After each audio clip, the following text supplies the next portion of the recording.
అందరికీ నమస్కారం.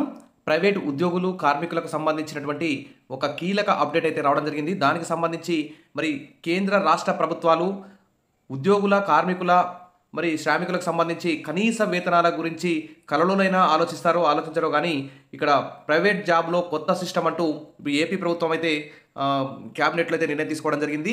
పని గంటలని 10 గంటలకు పెంచుతూ నిర్ణయం అయితే తీసుకుంది.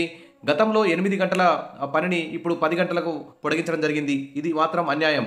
ఇప్పుడు ప్రైవేట్ ఉద్యోగాలు చేసేవాళ్ళు ఎక్కువ కష్టపడాల్సి వస్తుంది. మహిళలుంటారు, వృద్ధులుంటారు, తర్వాత అనేక అనారోగ్య సమస్యలతో బాధపడేవారు ఉంటారు. వారందరూ కూడా ప్రస్తుత పరిస్థితుల్లో 10 గంటలు పని చేయాలంటే అదొక దారుణమనే అదొక హింస అనే చెప్పుకోవచ్చు. శ్రమ దోపిడీ అనే చెప్పుకోవచ్చు.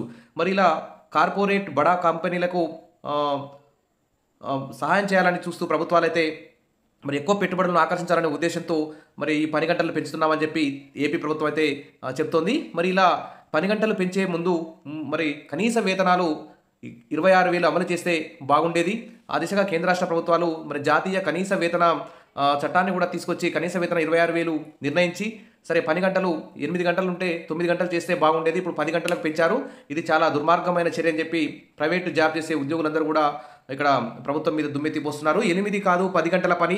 ఏపీ ప్రభుత్వం సంచలన నిర్ణయం. 8 గంటల నుంచి 10 గంటలకు మార్పు. కార్మిక చట్టంలో సవరణ చేసిన ఏపీ ప్రభుత్వం పెట్టుబడులు ఆకర్షించిందికేనని స్పష్టత.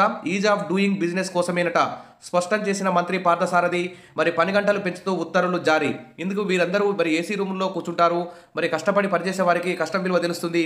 కాబట్టి ఇలా పని గంటలు కనీస వేతనాలు పెంచకపోవడం కనీస వేతనాలు పెంచమని ఉద్యోగులు, ప్రైవేట్ ఉద్యోగులు, కార్మికులందరూ కూడా ధర్నాలు చేస్తున్న సందర్భంలో వారి మీద పిడుగుపడినట్టు ఈ పని గంటలు పెంచి కూర్చున్నారు.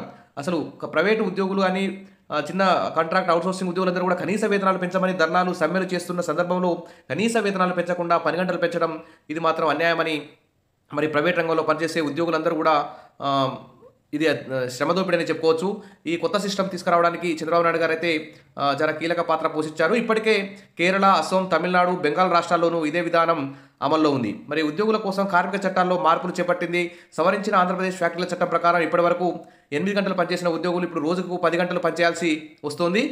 ఉమ్మడి ఆంధ్రప్రదేశ్లో 8 గంటలుగా ఉన్నటువంటి వర్కింగ్ అవర్స్ను 9 గంటలకు పెంచారు. ఇప్పుడు సెక్షన్ 54 కింద మార్పులు చేసి 10 గంటలకు చేశారు.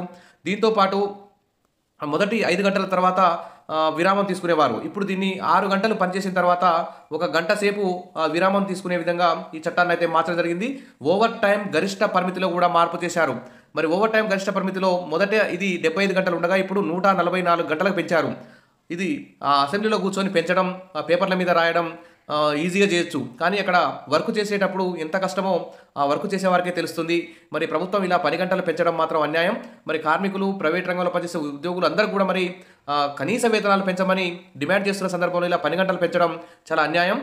ఈజ్ ఆఫ్ డూయింగ్ బిజినెస్ విధానంలో భాగమని ప్రభుత్వం అయితే ఈజీగా చెప్పుకుంటుంది. నిబంధనలు కొద్దిగా సడలించడం వల్ల ఆంధ్రప్రదేశ్లో ఎక్కువ పెట్టుబడులు వస్తాయని, వ్యాపారం చేయడం సులభం అవుతుందని అన్నారు. నిర్ణయాన్ని వ్యతిరేకించిన కార్మిక సంఘాలు నిర్ణీత సమయం కంటే ఎక్కువ అంటే 2 గంటలు అదనంగా పని చేయించుకోవచ్చని వారు అంటున్నారు. దీనివల్ల ఉద్యోగులు రోజుకు 12 గంటలు లేదా అంతకంటే ఎక్కువ పని చేయాల్సి వస్తుంది. అంటే ఇంటి దగ్గర నుంచి బయలుదేరడం 1 గంట, 10 గంటలు పనిచేయడం, మళ్ళీ ఆఫీస్ నుంచి ఇంటికి వెళ్ళడం 1 గంట, మొత్తం 12 గంటలు పనిచేయాల్సి వస్తుంది. వారి కుటుంబాలు లేవా, వారికి పిల్లలు లేరా, వారికి ఆరోగ్యం, అనారోగ్యం, వారి యొక్క వ్యక్తిగత జీవితంపై కూడా పెను ప్రభావం చూపుతుందని అంటున్నారు. ప్రత్యేక వెసులుబాటు ఉన్న రాష్ట్రాలు కూడా ఉన్నాయి. ఇక్కడ చూస్తే అస్సాం, తమిళనాడు, కేరళ, కర్ణాటక, మహారాష్ట్ర, పశ్చిమ బెంగాల్, ఇప్పుడు ఈ జాబితాలో ఆంధ్రప్రదేశ్ కూడా చేరిందని చెప్పుకోవచ్చు. ఇది మాత్రం అన్యాయం. కనీస వేతనం పెంచి పని గంటలు 10 గంటలు కాకుండా 9 గంటలకు పెంచితే బాగుండేది. అసలు 8 గంటలు పనిచేయడమే చాలా ఇబ్బందిగా ఉంది ప్రస్తుత పరిస్థితుల్లో. కాబట్టి ప్రభుత్వం ఈ నిర్ణయాన్ని వెనక్కి తీసుకోవాలని కార్మిక సంఘాలన్నీ కూడా డిమాండ్ చేస్తున్నాయి. ఇక మీరు ఏమనుకుంటున్నారో కామెంట్ సెక్షన్లో పెట్టండి. Wish all the best. మీకు అందరికీ కనీస వేతనాలు అమలవుతాయని, ఈ 10 గంటల పనిని 8 గంటలకు తగ్గిస్తారని చెప్పి కోరుకుందాం, డిమాండ్ చేద్దాం. Wish all the best. Comment సెక్షన్లో మీ కామెంట్ పెట్టండి ఈ 10 గంటల పెంపై. Thank you. సబ్స్క్రైబ్ చేసుకోండి.